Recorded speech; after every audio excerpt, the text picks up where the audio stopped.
Halo, saya Michelle. Saya akan membahas mengenai nomor yang ketiga, yaitu kompresi audio. Oke, kita lihat soalnya terlebih dahulu. Kita melakukan eksperimen sederhana. Kita akan mem- mengganti format WAV ke MP3 dengan kompresi audio.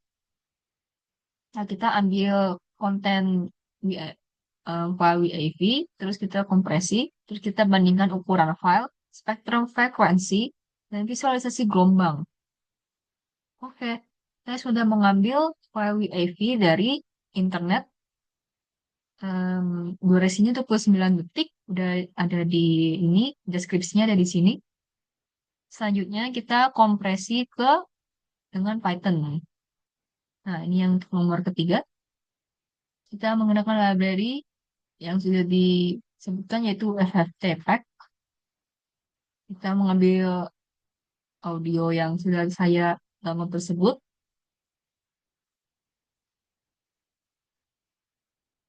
Nah, kita ke plot wave-nya ini untuk gelombangnya. Dan ini untuk spektrum yaitu frekuensinya. Jika kita lihat dari ukuran file WAV dengan MP3, kelihatan sekali penurunan dari em, ukuran filenya. Ini dari 5.165 kilobyte menjadi 469 kilobyte. Nah, itu berkurangnya sekitar 91%. Ini original WAV-nya sama kompres MP3-nya. Jika kita lihat ini, um, lumayan sama gitu, lumayan identik. Nah, kenapa kelihatan sama? Karena bagian yang, coba bentar ya saya draw dulu. Bagian yang rendah tersebut seperti ini akan dimasking dengan frekuensi yang lebih kedengaran sama manusia. Jadinya dia akan mengambil frekuensi lebih tinggi di sekitaran sini untuk masking ke yang paling bawah tersebut supaya um, tetap kedengaran sama dan adanya psikoakustik karena adanya masking frekuensi rendah dengan frekuensi yang lebih tinggi yang lebih kedengaran manusia. Oke, selanjutnya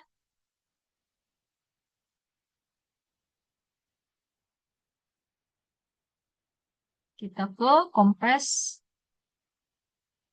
MP3. Ya, dia itu kan saya udah jelaskan.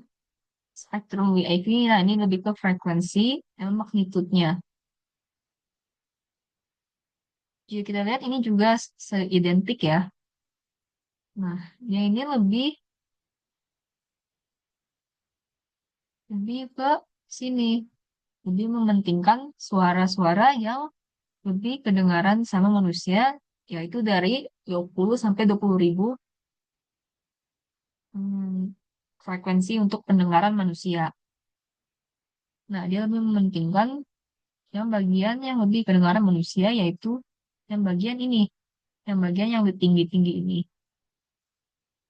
Tetapi untuk yang lebih jauh lagi yang tidak kedengaran manusia, seperti 16 ribu, 20 ribu frekuensinya, itu tidak akan sangat detail. Dia akan menghilangkan dengan cara masking yang lebih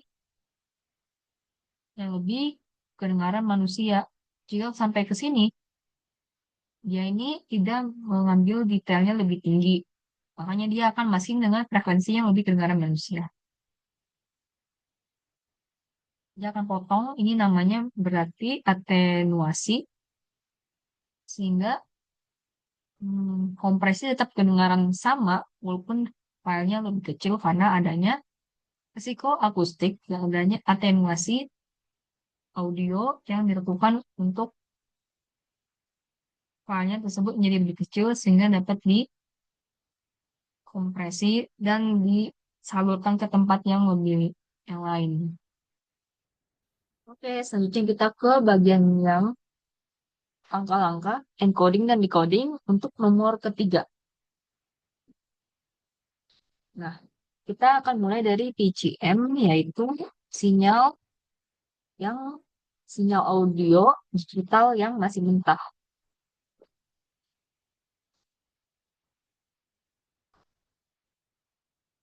Nah, kita harus memfilter semuanya terlebih dahulu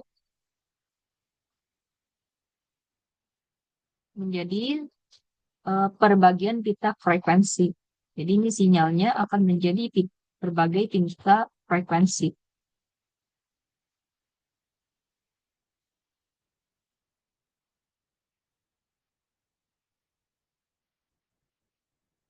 Nah, downsampling terlebih dahulu,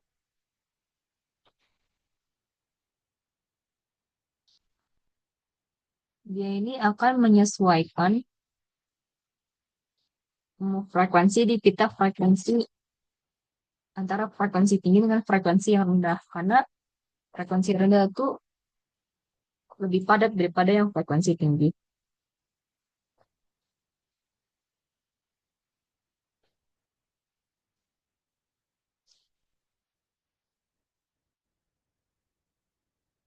Oh, yang MDCT, ini yang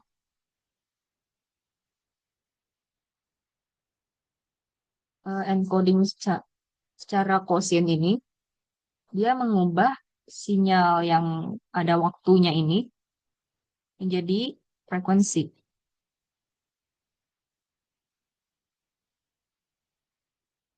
Selanjutnya kita ke bagian yang bawah di sini terlebih dahulu, psikoakustik model. Dan ini fungsinya untuk menganalisis suara yang lebih baik didengar di manusia gitu.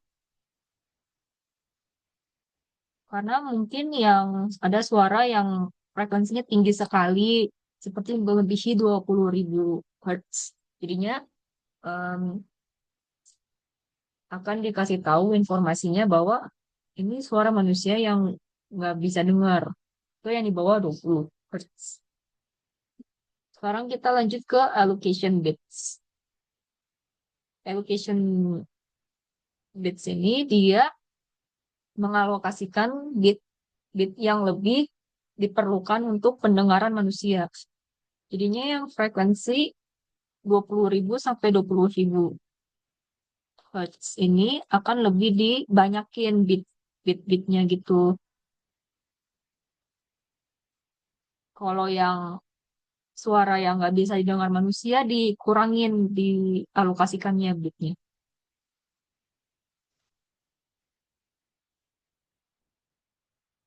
Nah, kita ke quantizer ini.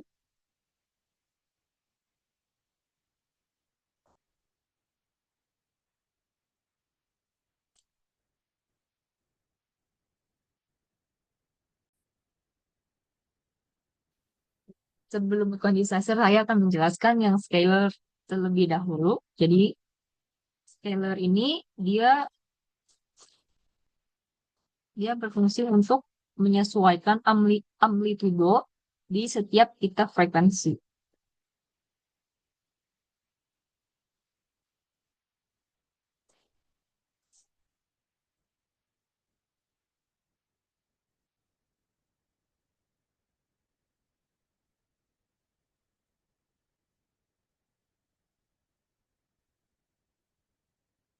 Kalau yang quantizer ini, dia ini mengubah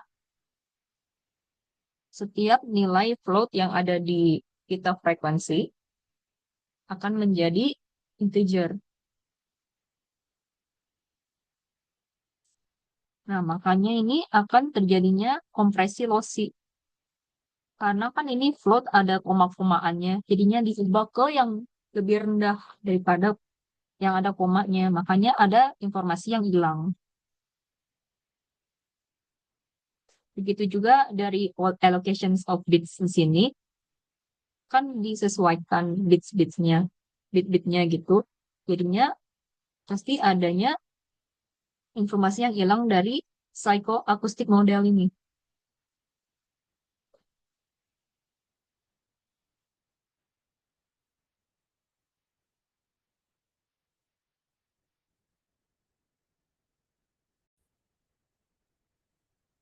Kita lanjut. Sekarang ke yang sebelum ke multiplexer ini adanya scale factor encoding. Nah, ini menyimpan semua informasi scalar tadi yang kita harus mengcodingkan sebelum dikirim ke network transmisi.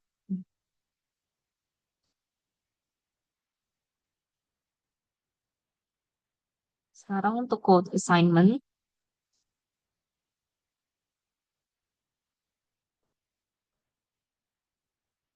Code assignment ini merubah semua nilai yang dari integer menjadi coding.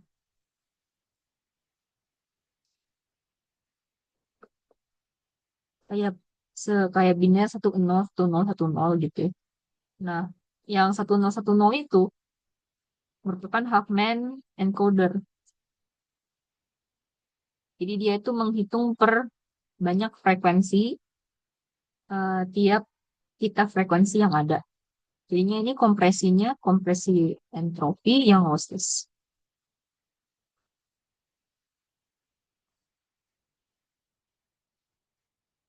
Kalau bitrate allocation encoder, setiap allocations kan pasti ada lokasinya gitu kan yang ini tinggi, ini rendah. Nah, si encoder ini,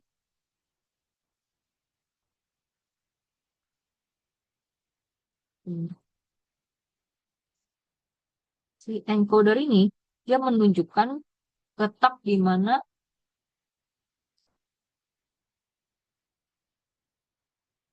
alokasinya bit yang diberikan supaya nanti saat di coding udah diketahui caranya gimana. Oke, sekarang ke kita di codingnya. Ini kan encoding. Kita ke di coding.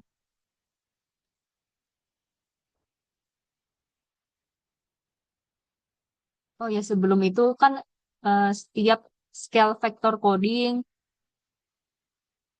buffer, sama bitrate allocation encoder diberikan ke multiplexer yaitu gabungan semua yang ada udah di encoding.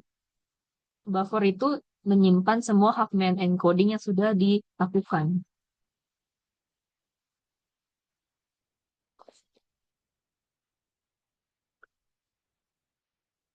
Buffer menyimpan info. Kalau multiplexer,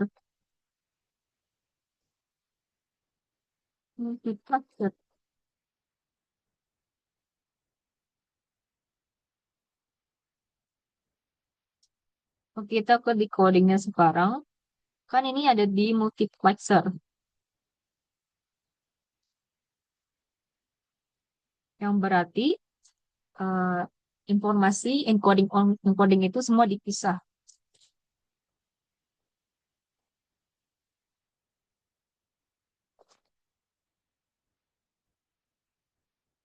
Kalau yang scale factor decoder, jadi pita frekuensinya itu di disatukan kembali seperti itu menjadi sinyal.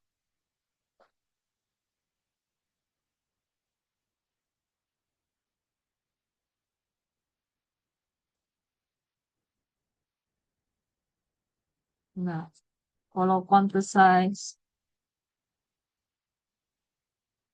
sample decoder,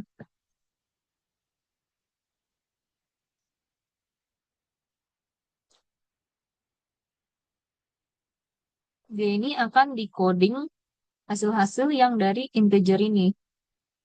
Tapi karena ini OOC, jadinya informasinya tidak semua bakal dibuka. Jadinya ya ada yang hilang. Integer,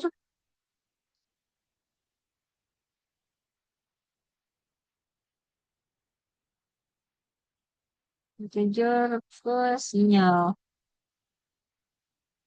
terus scaling frekuensi. Kalau yang bitrate allocations kan ada titik-titik alokasi yang mana yang harus diberikan kan. Jadinya yang bitrate allocation decoder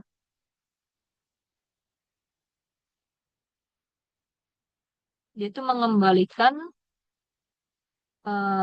bitrate yang sudah menjadi frekuensi lagi gitu.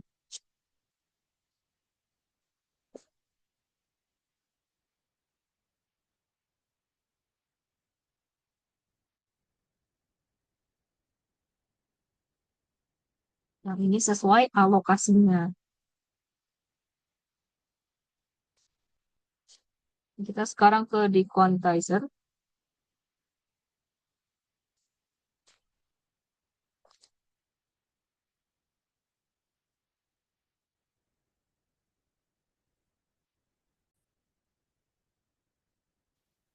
Untuk quantize sample decoder saya ada yang salah. Jadinya sebenarnya dia ini masih dari integer ke dari codingan biner itu kan yang dari coding biner kita ubah menjadi integer kembali. Yang di quantizer baru menjadi integer ke kita frekuensi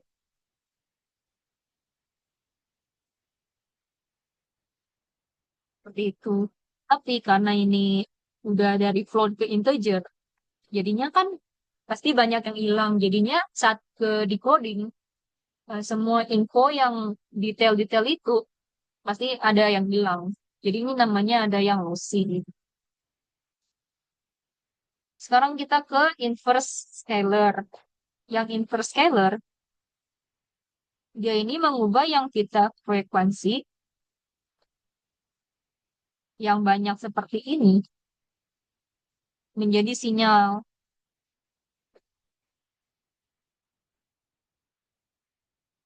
Sekarang yang upsampling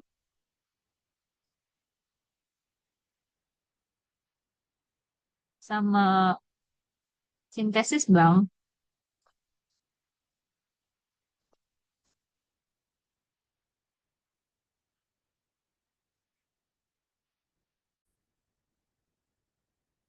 Kalau yang sintesis Bang ini menyatukan semua pita frekuensi menjadi satu sinyal.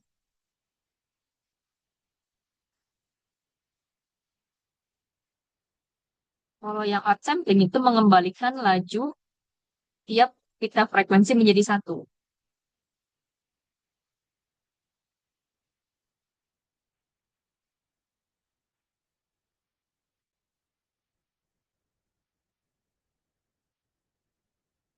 Nah, hasil dari outputnya akan menjadi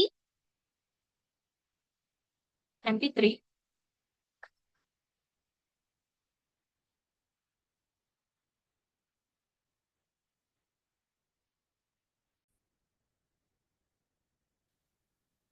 Eh, hasilnya itu kita mengembalikan EGM yang sudah dikompresi